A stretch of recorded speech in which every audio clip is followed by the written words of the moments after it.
Une place pour El Topo, s'il vous plaît. Merci.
Quand je m'assois dans une salle de cinéma, je me souviens parfois qu'au début, on n'avait pas le choix. Il n'y avait pas de télé, de DVD, VHS ou Blu-ray, pas de VOD ni d'Internet. Quand en 1895, des gens sont venus pour la première fois dans une salle voir Arrivée d'un train en gare à La Ciotat des Frères Lumière, on leur a pas proposé d'acheter le DVD à la fin de la séance pour le revoir chez eux. Si j'en avais eu envie, j'aurais très bien pu regarder à nouveau un film que j'ai déjà vu en parcourant ma vidéothèque, ou bien rattraper mon retard des dernières sorties sur Internet. Aujourd'hui, la multiplication des supports me permet de regarder un film quand je veux, et surtout où je veux. Profiter de la séance du soir à la télé, ou regarder ce film que j'ai téléchargé il y a longtemps pour un voyage en train. Et puis n'importe quel film. On a maintenant virtuellement accès à tous les films de l'histoire du cinéma. Des films cultes aux films totalement tombés dans l'oubli. Des films à petit budget qui passaient à minuit à la télévision dans les années 50. Mais j'ai choisi de venir ici, dans cette salle, pour revoir celui-ci. C'est El Topo, d'Alejandro Jodorowsky. Un western surréaliste dans lequel on suit un pistolero qui, pour se repentir et prouver son amour à une femme, doit affronter les 4 grands maîtres du désert. C'est drôle d'ailleurs. C'est drôle que devant ce film, je me pose la question de comment regarder le cinéma. Car El Topo, c'est le premier long métrage d'un mouvement cinématographique qui justement m'a fait poser cette question. Celle du contexte de visionnage d'un film. En quoi est-il important ? En quoi l'endroit, le support ou même le nombre de personnes nous accompagnant influence la manière dont un film nous touche. C'était dans les années 70, à New York. Comment il s'appelait déjà ?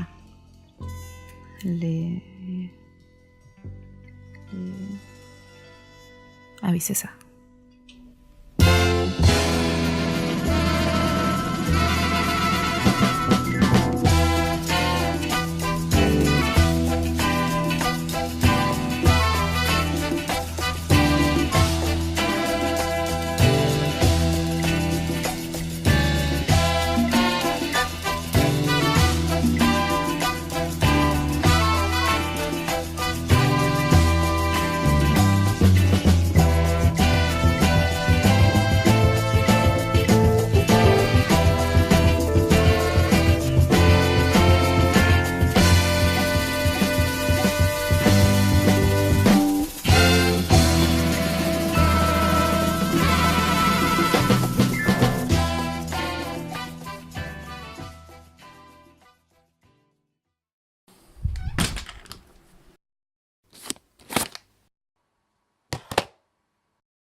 Je disais donc, nous sommes en 1970 et Alejandro Jodorowsky arrive aux États-Unis avec son film El Topo. Clairement inspiré des westerns spaghetti, il en déconstruit complètement les codes en apportant des éléments extérieurs au genre. Des personnages délirants utilisant des accessoires anachroniques, un protagoniste qui vit une quête spirituelle, ou encore des plans s'inspirant clairement de la peinture surréaliste. Complètement barré de nos jours, il était d'autant plus dans les années 70. Alejandro Jodorowsky, qui lui destinait une vision internationale, a donc eu du mal à le montrer aux États-Unis. Mais Ben Barenholtz, le propriétaire de l'Engine Theatre à New York, eut une idée. Minuit. Programmation sans pub. Pas beaucoup de monde au début, mais le bouche à oreille fait vite son boulot et très rapidement, chaque séance est complète. La contre-culture s'empare de ce mouvement. On retrouve dans ces séances des personnalités de l'époque comme John Lennon, Andy Warhol et sa clique de la Factory, ou encore Dennis Hopper. Ces séances sont l'occasion pour les cinéphiles de se retrouver, pour discuter cinéma, mais aussi et surtout pour faire la fête. De nombreuses salles au travers des États-Unis se mettront bien sûr à programmer ces séances de minuit. Ces programmations ont permis de faire découvrir des films tombés dans l'oubli.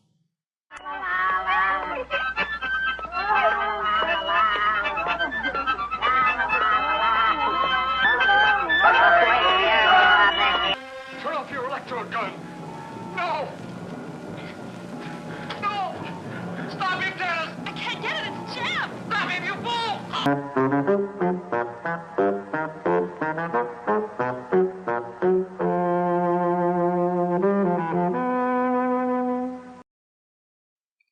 Mais pendant la période d'existence de ce mouvement, 6 films ont marqué ces projections nocturnes. 6 films complètement différents. Le premier est donc Al Topo en 1970.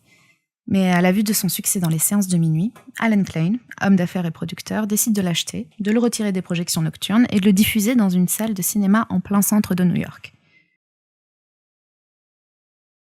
Arrive alors, en 1971, Night of the Living Dead, ou La Nuit des Morts Vivants en VF, de George A. Romero. Initialement sorti en 1968 en exploitation normale, mais qui connaîtra surtout le succès qu'on lui connaît lors de ses diffusions à minuit.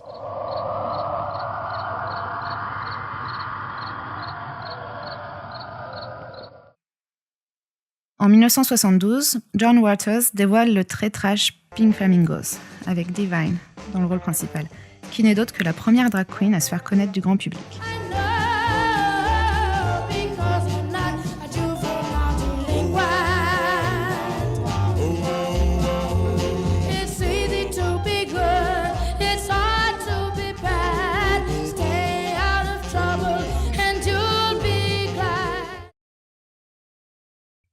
The Harder They Come, ou Tout de suite en VF, de Perry Henzell, arrive ensuite en 1973.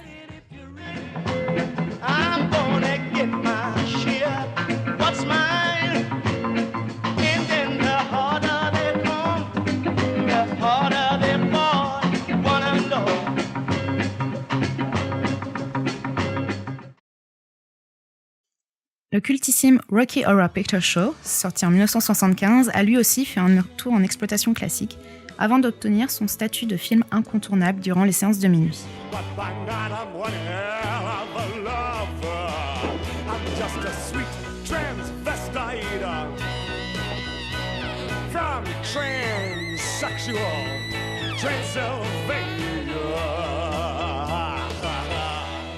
Et enfin, en 1977, peu de temps avant que les Midnight Movies ne disparaissent des salles, sort Eraserhead, le premier film de David Lynch. Just cut them up like regular chickens? Sure, just cut them up like regular chickens.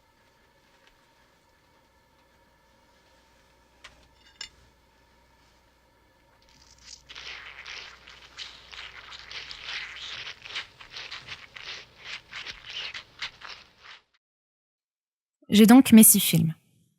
Rien ne les rassemble.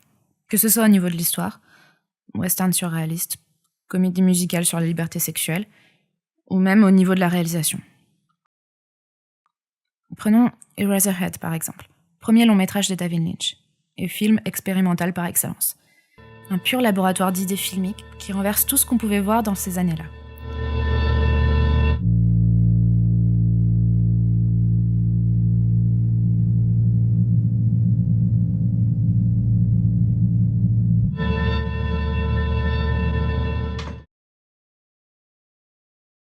Alors que The Harder They Come, par exemple, a une réalisation et une narration bien plus proches des standards de l'époque.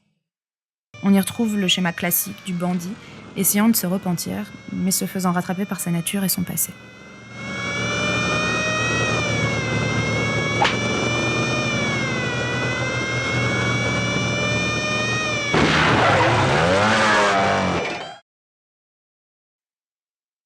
point est donc que ces films, même s'ils n'ont pas ou peu de points communs, en ont finalement au moins un. Le contexte. En effet, sans ces séances, aucun de ces longs métrages n'aurait été connu du public, et n'aurait sûrement pas acquis le statut de classique. Pourquoi alors les spectateurs sont allés voir ces films ?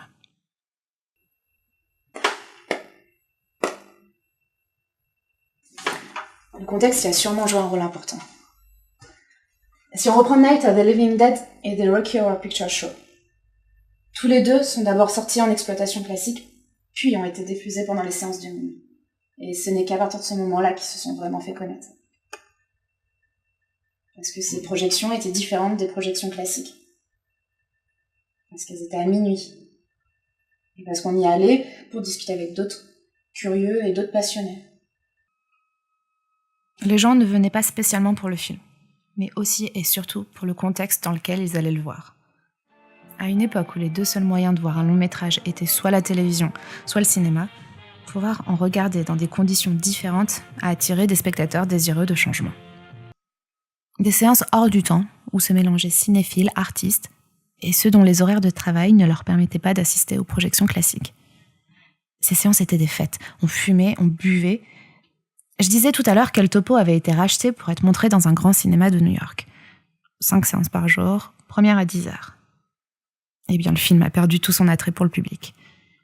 Parce qu'il l'avait déjà associé à ces séances si spéciales. Elles étaient devenues comme un rituel. Le film ne se regardait qu'en fumant des joints et en rigolant tous ensemble. El Topo ne faisait plus qu'un avec cette manière de le voir. Donc le retirer de ses séances, c'était comme si on l'amputait. Le contexte de visionnage avait pris une part aussi importante que le film.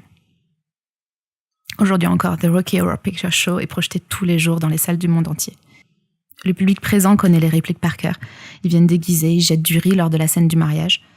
On peut d'ailleurs voir l'une de ces séances dans une scène de Fame sortie en 1980.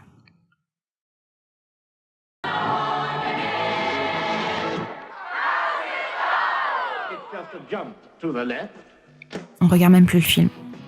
Les gens récitent en chœur les répliques cultes. Ils chantent la désormais célèbre bande originale. Le film sort de l'écran pour se rejouer dans la salle. Tout comme El Topo et ses séances festives, ces films sont associés à leur contexte de visionnage.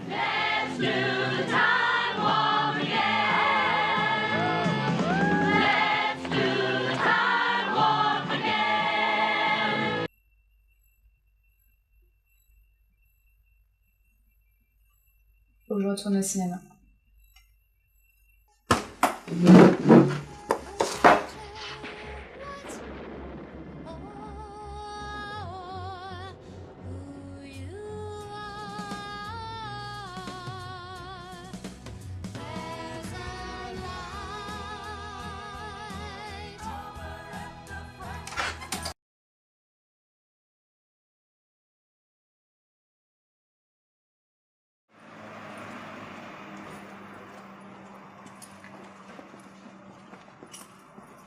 Et si je changeais de salle ? Autant tester un autre cinéma, une autre expérience. Peut-être un plus grand, genre le gigantesque multiplex en dehors de la ville. Ces cinémas me rappellent les dimanches après-midi en famille. On y allait sans trop vraiment savoir ce qu'on voulait voir, en sachant juste qu'on serait tranquille à cette heure-là. Parce que la plupart du temps, il y avait du monde. Et vouloir y aller pour voir un film le jour de sa sortie, c'était carrément mission impossible. On s'arrêtait au stand de snacks, il y avait tout. Du popcorn, des bonbons, des boissons.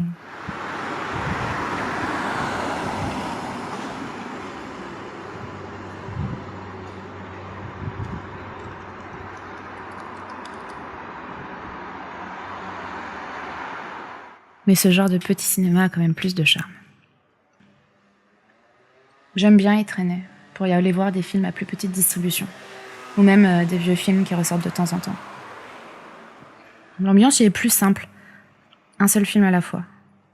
C'est la programmation qui décide pour moi.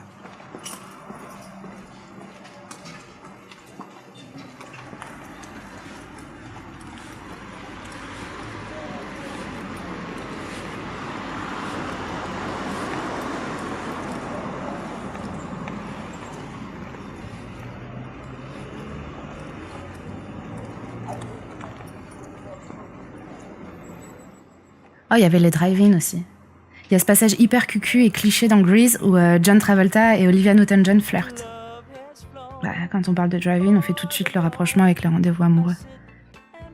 Et puis cette ambiance 50s, les grosses Chevrolet pleines de chrome, un grand écran qui diffuse les films en noir et blanc, les bornes haut-parleurs à glisser dans sa voiture. C'est un peu différent de la salle, mais pas tellement finalement. Les gens se réunissent quand même devant un même film. Et l'interaction est moins importante, car chacun est assis dans sa voiture et pas assis côte à côte.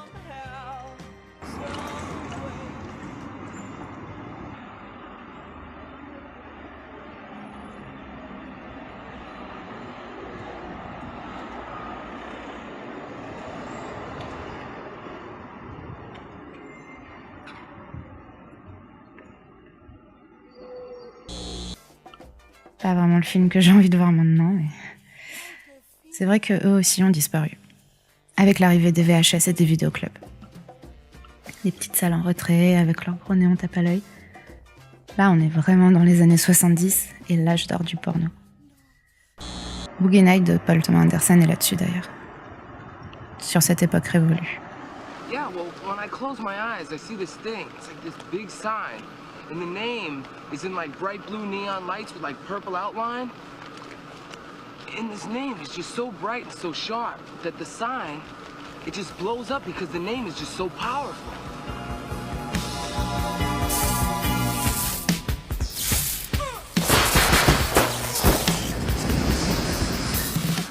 It says Dirk Diggler.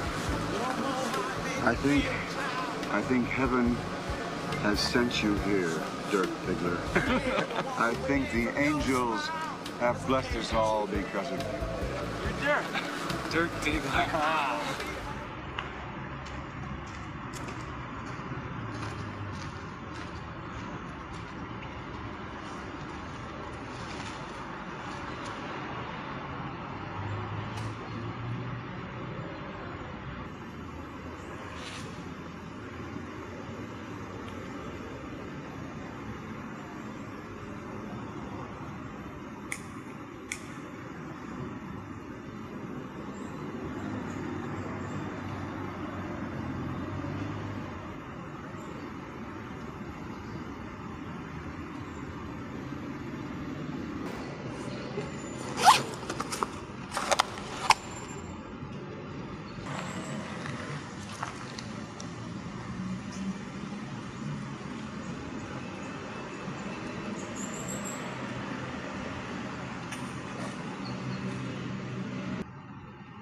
Jacques Rivette théorisa la place idéale du spectateur et en proposa un modèle.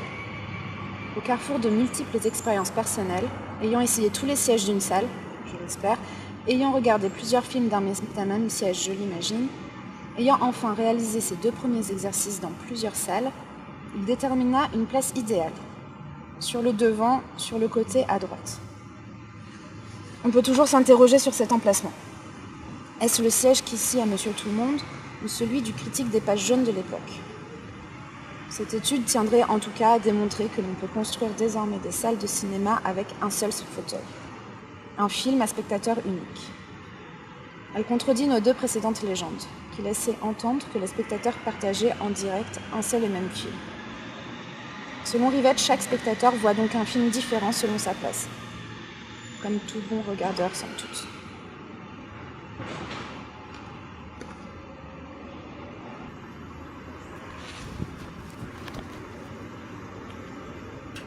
Le choix de la place n'est pas anodin. Effectivement, les gens ne voient pas le même film en fonction de là où ils se sont installés. On choisit sa place en fonction de comment on veut voir le film. Profiter au mieux de l'écran ou du son, au premier rang pour s'immerger dans l'image, ou au milieu pour avoir l'écran bien en face des yeux. J'aurais pu aller au fond aussi, pour regarder l'écran, mais aussi la salle, les gens. Pour regarder un film et sa salle de projection. Et puis on essaye de pas être gêné par la personne juste devant. Quoique l'idée de regarder un film en ne voyant que la moitié de l'écran peut être intéressante.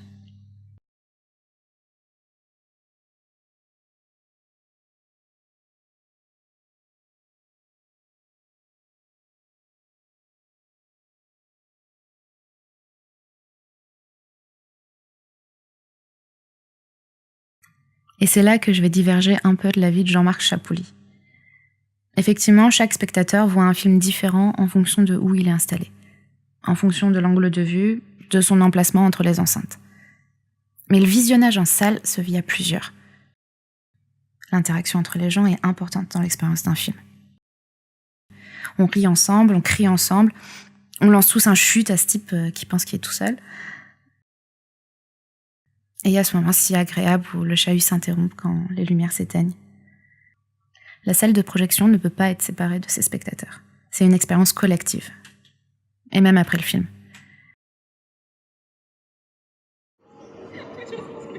Le film continue en dehors de la salle. On en discute en retournant à la voiture ou autour d'un verre, en fonction des gens avec qui on est. On se dit ce qu'on en a pensé, on échange. L'autre est important au cinéma.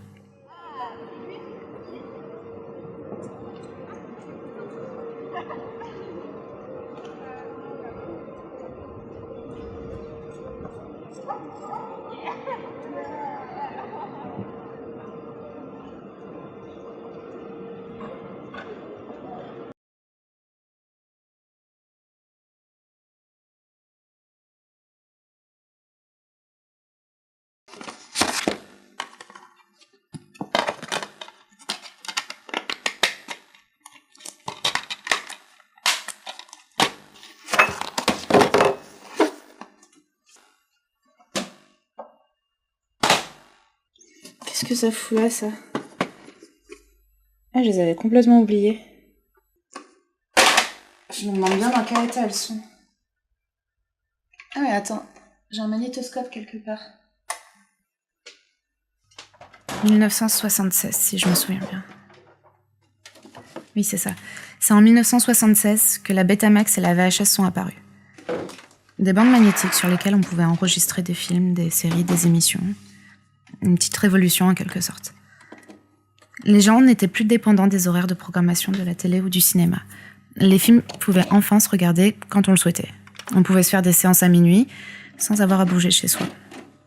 Pareil pour les cinémas X. Plus besoin de s'enfermer dans une salle avec d'autres personnes quand on pouvait acheter ou louer des cassettes et les regarder en toute intimité. Une nouvelle façon de regarder le cinéma était née. Et puis l'avancée des technologies a permis de plus en plus de liberté. Le DVD est arrivé en 1995. Il apportait une interactivité que la cassette n'avait pas. Un menu qui permettait de choisir la langue, les sous-titres et surtout un accès immédiat au chapitre. Sa plus grande capacité de stockage permettait de mettre des bonus, des scènes coupées, des making-of, des bêtisiers en plus du film. En plus d'une meilleure qualité d'image, le public découvrait plus facilement l'envers des films. Puis l'informatique a amené des appareils de stockage de plus en plus performants. Aujourd'hui, une bibliothèque entière de DVD tient très facilement sur un disque dur. Mais c'est surtout avec Internet que le visionnage des films a changé. Plus de stockage physique. Les films sont maintenant complètement dématérialisés. On a virtuellement accès à tous les films que l'on souhaite en 3 clics. Mais aussi et surtout, on peut les regarder n'importe où. L'apparition du smartphone a encore plus facilité tout ça. Il nous offre un accès, où que nous soyons, à tous les films partagés par les internautes. Une cinémathèque infinie dans notre poche. Tout le cinéma avec nous, tout le temps. Ok, on peut regarder des films partout et tout le temps. Mais je recherche quand même un certain confort. L'écran d'un portable est un peu petit, faut l'avouer. J'ai maté pas mal de films sur mon ordi, surtout des films découverts par hasard sur Internet. Peut-être que chaque écran peut correspondre à un format. Je regarde les films du soir sur ma télé, je traîne sur des sites de streaming sur mon ordinateur, une vieille télé pour regarder mes cassettes et mes DVD, et même pourquoi pas le portable pour regarder la télé ou une série hors de chez moi. Et puis bon, le top pour se recréer une salle de cinéma privée, c'est le vidéoprojecteur. La seule limite étant la taille du mur.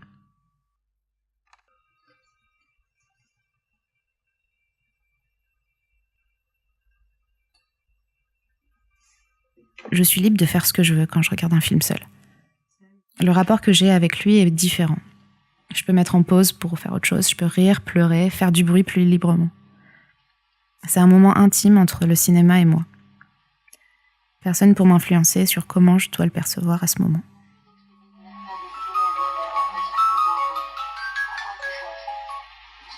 Allô? Ouais, ça va et toi? Un nanar chez toi maintenant? Ouais, vas-y, ouais, c'est parfait. Ok. À tout de suite. Yes.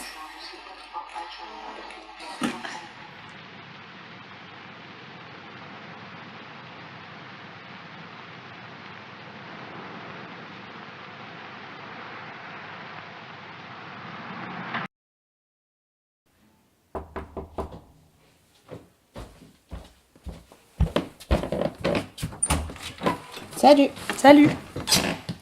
Ça va? Ça va. Salut. Salut, ça va? Bien et toi? Oui, merci. Alors, qu'est-ce que vous avez trouvé cette fois? Hitman le Cobra, tu sais celui qu'on voulait voir Ah depuis un bout ouais, de temps. yes, génial. Bon, comme tout le monde est là, je pense qu'on peut lancer le film.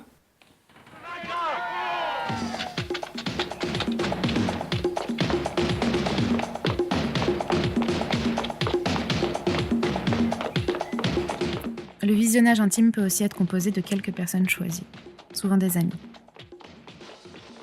Je me sens quand même aussi libre que si j'étais toute seule. Et puis il n'y a aucune pudeur.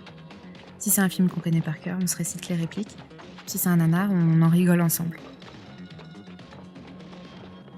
On aime bien se faire découvrir des films les uns les autres. On en profite pour se parler des derniers qu'on a vus, des acteurs ou réalisateurs qu'on aime. J'aime ce partage qu'on a autour de ce qu'on regarde.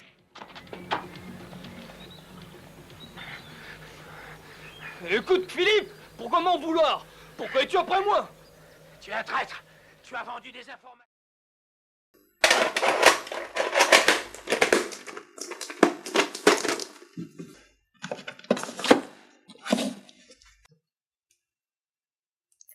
Les Midnight Movies m'ont fait prendre conscience de l'importance du contexte dans le visionnage d'un film.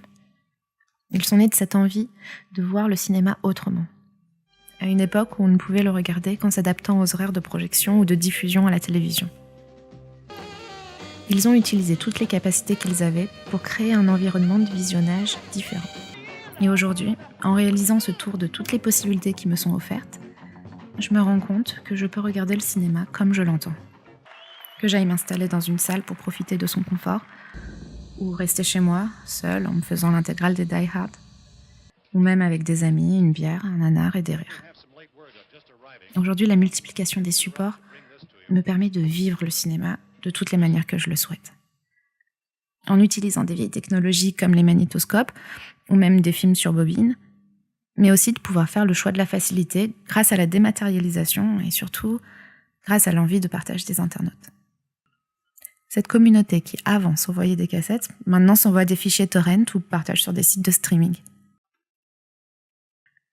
Tout ça pour dire que j'ai le choix.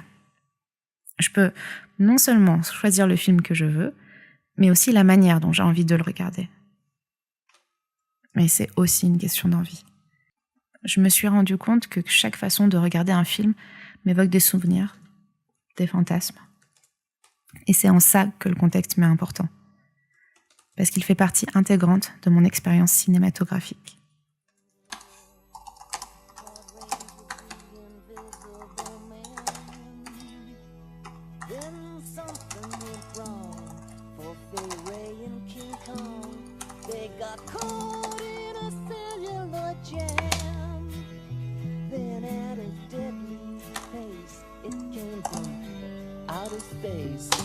And this is how the message ran. Science fiction. Double feature.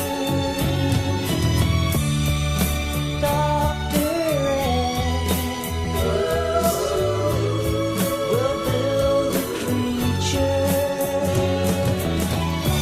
The androids fighting. Random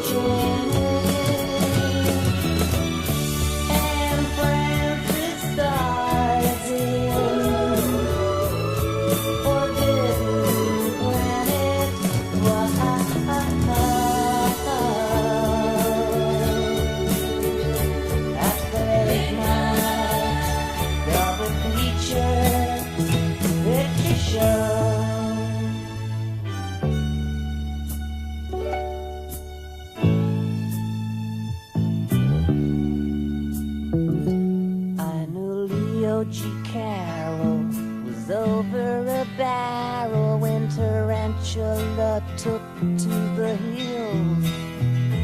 And I really got hot when I saw Jeanette Scott fight a trivet that spits poison and kills. Dana Andrews said Proust gave him the ruse, and passing the muse lots of skill.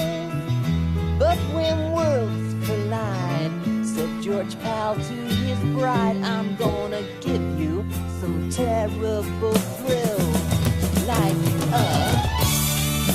science fiction.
Picture show in the back row.